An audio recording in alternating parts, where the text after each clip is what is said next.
LSDM opozitare pyet nëse dokumentet për ekstradimin e ish-kryeministrit Nikola Gruevskit janë bllokuar institucionalisht apo qëllimisht. Ky reagim i partisë vjen një ditë pas njoftimit me shkrim nga Ministria e Drejtësisë, të cilët thanë se procedura është në vazhdim dhe se, siç thanë, po punohet sipas ligjeve dhe marrëveshjeve ndërkombëtare. Aleksandar Sasha Dimitriević nga LSDM përmendi shembullin e Polonisë, e cila siç thot për vetëm një ditë i ka përgatitur dokumentet për ekstradim të ish-funksionarëve të tyre, të cilët fshihen në Hungari. Прашањето на кое треба да одговорат Филков.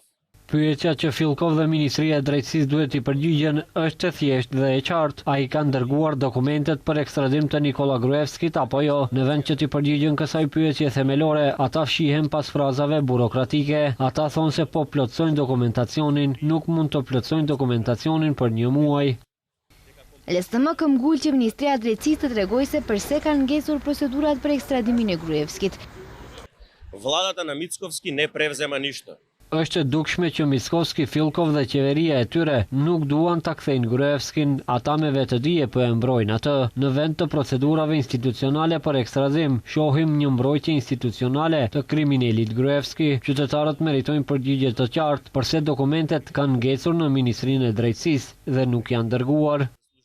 Nga Ministria e Drejtësisë, një ditë më parë lidhur me ekstradimin e ish-kryeministrit Nikola Gruevskit, thanë se po ndërmarrin të gjitha hapat e nevojshëm për kompletimin e dokumentacionit dhe procesimit adekuat të tyre në kornizat të procedurave ligjore.